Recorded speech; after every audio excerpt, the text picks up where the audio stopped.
Oh Ramadan, oh Ramadan, Ramadan, Ramadan, Ramadan, Ramadan. السلام علیکم ورحمۃ اللہ وبرکاتہ۔ البر ممبئی کی جانب سے منعقد یہ سلسلہ واری پروگرام تحفہ رمضان میں ایک بار پھر آپ سب کا تہہ دل سے استقبال ہے۔ ناظرین کرام، ہم اور آپ رمضان المبارک کے فضائل و مسائل سے متعلق بہت ساری باتیں ہم نے پچھلی مجلسوں کے اندر سنا ہے۔ آج ہم آپ کے سامنے کچھ باتیں اس مناسبت سے رکھنے جا رہے ہیں کہ روزہ رکھ لینا ایک الگ چیز ہے اور روزہ رکھ کر کے اس روزہ کی حفاظت کر لینا یہ ایک دوسری چیز ہے، اور یہی کتاب و سنت کو، اللہ اور اس کے رسول کو، ایک روزہ دار سے یہی چیز مطلوب ہے، کیونکہ اصل میں ہر وہ آدمی جو بھوک سے اپنے آپ کو روک لے، پیاس سے روک لے، شہوانی چیزوں سے روک لے، اس کا روک لینا انسان کے لیے چند گھنٹوں تک آسان چیز ہے، لیکن اپنے اعضاء و جوارح کو صحیح معنوں میں روزہ کے منافی اعمال سے بچا لینا، اپنی آنکھ، اپنے کان، اپنی نگاہیں کو گناہ اور معصیت کے کاموں سے بچا کر کے اپنے روزے کی حفاظت کر لینا، اصل میں یہی کامیابی ہے، اور ایسا ہی روزہ یہ اللہ تعالیٰ کے ہاں قابل قبول ہوتا ہے۔ اسی لیے ہم دیکھتے ہیں کہ اللہ کے نبی صلی اللہ علیہ وسلم نے ایک روزہ دار کے لیے اس طرح کی نصیحتیں بیان فرمائی ہیں۔ اسے وصیت کیا ہے کہ فَإِذَا كَانَ يَوْمُ صَوْمِ أَحَدِكُمْ فَلَا يَرْفُثْ وَلَا يَسْخَبْ۔ جب تم میں سے کسی آدمی کا روزے کا دن ہو تو اسے چاہیے کہ وہ نہ تو رفث اور نہ ہی سخب جیسی چیزوں کا ارتکاب کرے۔ میرے بھائیو، اصل میں رفث کہتے ہیں وہ چیزیں جو شہوانیت سے تعلق رکھتی ہے، جو انسان کی خواہشات و شرمگاہ سے تعلق رکھتی ہے، اور ایسی شہوانی گفتگو، شہوانی چیزیں شریعت نے روزہ کے منافی قرار دیا ہے۔ اسی طریقے سے دوسری چیز جو ہے سخب، جس کا تعلق ہماری زبان سے ہے، کلام سے ہے، گفتگو سے ہے، اور دونوں چیزیں بڑی اہمیت کی حامل ہے۔ زبان اور شرمگاہ کی حفاظت کر لینا یہ جنت کی ضمانت اللہ کے نبی صلی اللہ علیہ وسلم نے اس کی بنیاد پر لیا ہے۔ تو اس حیثیت سے ہم دیکھتے ہیں کہ ایک روزہ دار کو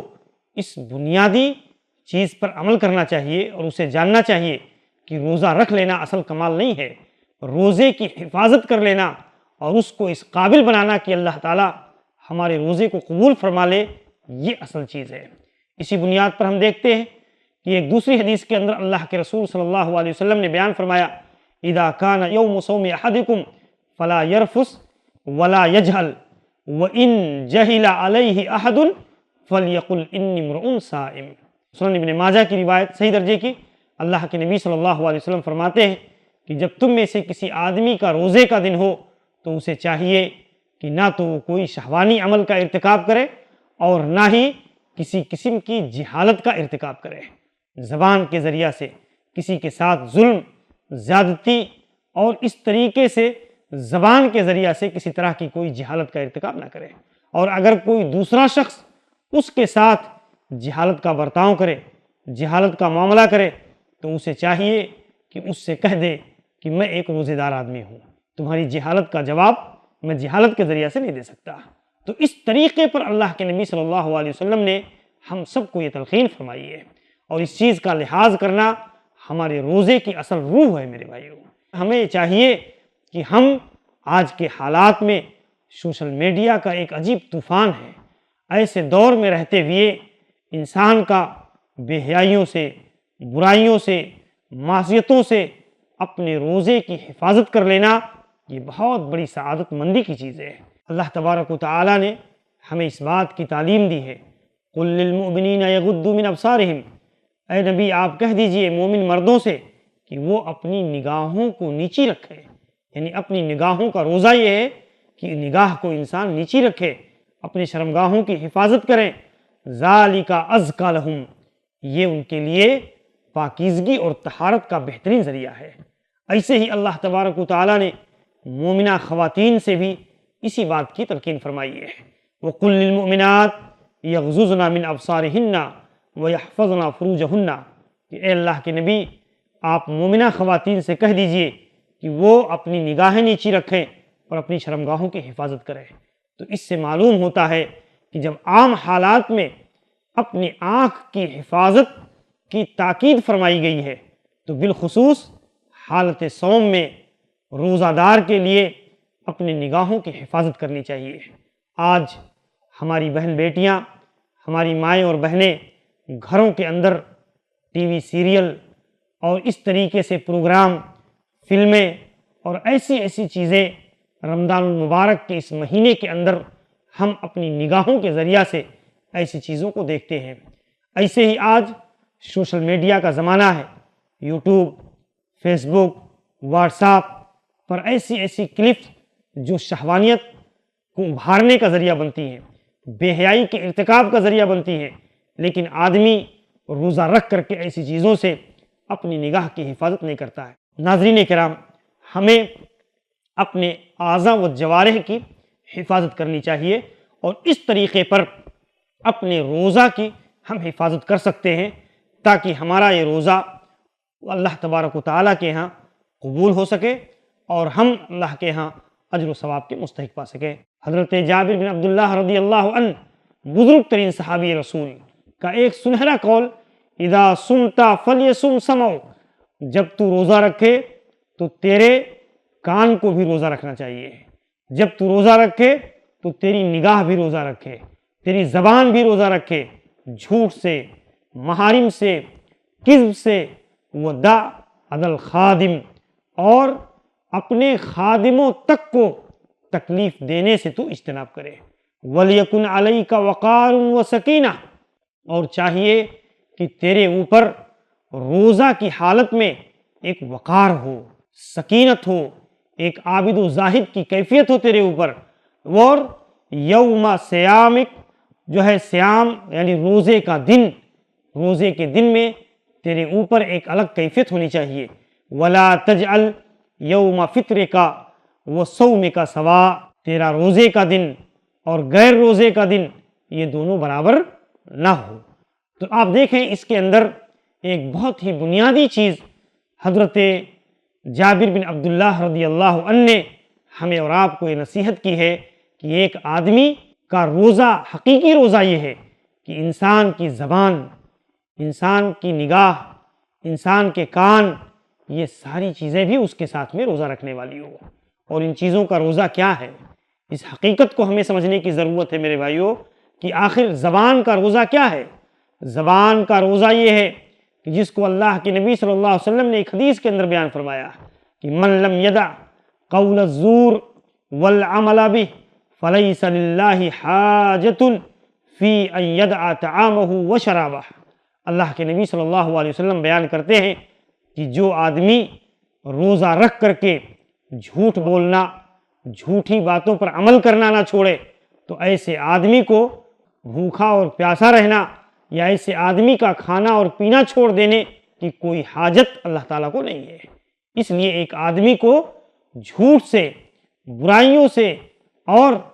کلام اور گفتگو میں لایانی چیزوں سے اپنی زبان کو حالت صوم کے اندر بچانا چاہیے، اور زیادہ سے زیادہ انسان کو اس حدیث اور اس پاکیزہ تعلیم کو اختیار کرنے کی کوشش کرنی چاہیے کہ فَلْيَقُلْ خَيْرًا أَوْ لِيَصْمُتْ، بولے تو اچھی بات بولے، خیر کی بات کہے یا تو پھر خاموش رہے۔ اللہ کے نبی صلی اللہ علیہ وسلم نے اسی حیثیت سے روزہ دار کے لیے خصوصیت کے ساتھ زبان کے صحیح استعمال کی تعلیم دی ہے۔ آپ دیکھیں ایک دوسری حدیث میں حضرت ابو ہریرہ رضی اللہ عنہ بیان فرماتے ہیں کہ اللہ کے حبیب جناب محمد الرسول اللہ صلی اللہ علیہ وسلم نے بیان فرمایا رب صائم لیس لہ من صیامہ الا الجوع، کتنے ایسے روزے دار ہیں، کتنے ایسے روزہ رکھنے والے خواتین و حضرات ہیں جو دن بھر بھوک اور پیاس کو برداشت کرتے ہیں، روزہ رکھتے ہیں، لیکن حقیقت میں ان کے روزوں کا صلہ اور بدلہ سوائے بھوک کے انہیں کچھ اور میسر نہیں ہوتا ہے۔ رب قائم لیس لہ من قیامہ الا السحر، کتنے ایسے قیام اللیل کرنے والے، راتوں کے اندر جاگ کر لمبی لمبی نمازیں پڑھنے والے لوگ، ان کو سوائے بیداری کے، تھکان کے کوئی اور چیز حاصل نہیں ہوتی ہے۔ تو میرے بھائیوں، یہ بہت بڑی بدنصیبی ہے ایک انسان کے لیے کہ ایک آدمی روزہ بھی رکھے، محنت بھی کرے، اور اس کے باوجود اسے کوئی اجر و ثواب حاصل نہ ہو، آخرت کے اندر ناکامی میں اثر آئے اس کے حصے میں، تو یہ بہت بڑی ناکامی کی چیز ہے۔ اسی لیے جب ہم روزہ جیسی عبادت کو انجام دے رہے ہوں تو اللہ کے نبی صلی اللہ علیہ وسلم کے ان پاکیزہ تعلیمات کو اپنے سامنے رکھیں، اور اس روشنی میں ہم اپنے روزوں کی حفاظت کرنے کی کوشش کریں میرے بھائیوں، تاکہ ہم اس کے مکمل اجر و ثواب سے مستفید ہو سکیں، اور قیامت کے دن جب اللہ کی بارگاہ میں ہم اپنے روزے کو لے کر کے حاضر ہوں تو اللہ تبارک و تعالی ہم سے راضی ہو جائے۔ اسی لیے آپ دیکھیں ایک اور حدیث کے اندر اللہ کے نبی صلی اللہ علیہ وسلم نے بیان فرمایا، لیس الصیام من الاکل والشرب، در حقیقت روزہ یہ کھانا پینا چھوڑ دینے کا نام نہیں ہے، انما الصیام من اللغو والرفث، روزہ کی روح تو یہ ہے کہ انسان رفث، شہوانی اور لغویات سے اپنے آپ کو بچا لے۔ فَإِن صَابَّكَ أَحَدٌ أَوْ جَهِلَ عَلَيْكَ، اگر کوئی شخص تم سے لڑائی اور جھگڑا کرنے لگے، جہالت کرنے لگے، تو تم اس سے کہہ دو کہ میں روزے دار ہوں۔ یہ روایت جو ہے صحیح ابن خزیمہ کی صحیح درجے کی روایت ہے۔ تو میرے بھائیوں، ناظرین کرام، ان احادیث کی روشنی میں ہم اس حقیقت کو بڑی اچھی طرح سے سمجھ سکتے ہیں کہ روزہ کی روح کیا ہے، روزہ کی حفاظت کی اہمیت کس قدر ہے۔ اسی لیے بعض سلف کہتے تھے، الغیبت تخرق الصیام، غیبت اور چغل خوری یہ ہمارے روزوں کو پھاڑ دیتی ہے، والاستغفار یرقعہ، اور توبہ و استغفار کرنا، اللہ سے بخشش طلب کرنا، معافی مانگنا، یہ ہمارے اس پھٹے ہوئے روزے کو سل دینے کا ذریعہ بنتی ہے۔ فمن استطاع منکم ان لا یأتی بصوم مخرق فلیفعل، تو تم میں سے جو آدمی طاقت رکھتا ہو کہ اپنے روزے کو پھٹنے نہ دے، یا پھٹے ہوئے بیکار روزوں کو لے کر کے قیامت کے دن نہ آئے، تو اسے چاہیے کہ اپنے روزے کی حفاظت کرے اور یہ کام کرے کہ اس کا روزہ خراب نہ ہونے پائے۔ تو آپ دیکھیں ایسے اقوال کی روشنی میں یہ حقائق ہمیں سمجھنے کی ضرورت ہے۔ ایسے ہی میرے بھائیوں، آپ دیکھیں صیام الاذن، ہماری کان کا روزہ۔ کان کا روزہ کیا ہے؟ کان کا روزہ یہ ہے کہ اپنے کان کو غلط قسم کی چیزوں کے سننے سے محفوظ رکھے، اپنے کان کو گانے بجانے کی چیزیں، رقص و سرود کی چیزیں، ایسی لہو و لعب کی چیزیں، ایسی چیزوں کو سننے سے ہم اپنے کان کی حفاظت کریں، اور بالخصوص بحالت صوم، روزہ کی حالت میں، روزہ جو ہمارے دلوں کی پاکیزگی کا ذریعہ ہے، اگر ہمارے کان کے راستے سے ایسی بے حیائی اور شہوانی چیزیں داخل ہو تو بتائیے کہ ہماری روح کی پاکیزگی کا، ہمارے دلوں کی صفائی کا ذریعہ یہ روزہ کیسے بن سکے گا؟ تو اس کی بنیاد پر آپ دیکھیں کہ گانے بجانے سے سلف صالحین، صحابہ کرام یہ کس قدر دور ہوا کرتے تھے۔ حضرت نافع عبداللہ ابن عمر رضی اللہ عنہ کے غلام یہ بیان کرتے ہیں کہ سمع ابن عمر صوت زمارۃ الراعی، ایک چرواہے کے بانسری کی آواز حضرت عبداللہ ابن عمر رضی اللہ عنہ نے سنی، فوضع اصبعیہ فی اذنیہ، تو اپنے کان میں اپنی دونوں انگلیوں کو ڈال لیا، اور وعدل راحلتہ عن الطریق، اور راستے سے اپنی سواری کو موڑ دیا، اور پھر اس کے بعد حضرت نافع سے کافی دیر تک کہتے رہے، اتسمع، کیا اب بانسری کی آواز آ رہی ہے؟ فاقول نعم، تو قال فیمضی، میں نے کہا ہاں، تو پھر وہ اسی طریقے پر قائم ہو گئے۔ پھر اس کے بعد کہتے ہیں پھر انہوں نے پوچھا، تو جب میں نے کہا کہ اب نہیں آ رہی ہے تو پھر انہوں نے اپنے کان سے اپنی انگلیوں کو ہٹایا۔ تو آپ اندازہ کر سکتے ہیں، اور پھر بیان کیا انہوں نے کہ رأیت رسول اللہ صلی اللہ علیہ وسلم وسمع صوت زمارۃ راع فصنع مثل ھذا، اللہ کے حبیب نے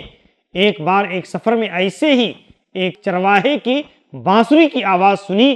تو اللہ کے نبی نے ایسے ہی اپنی انگلیوں کو اپنے کانوں کے اندر رکھ لیا۔ تو میرے بھائیوں، یہ اللہ کے نبی کا اور صحابہ کا کردار ہے۔ آج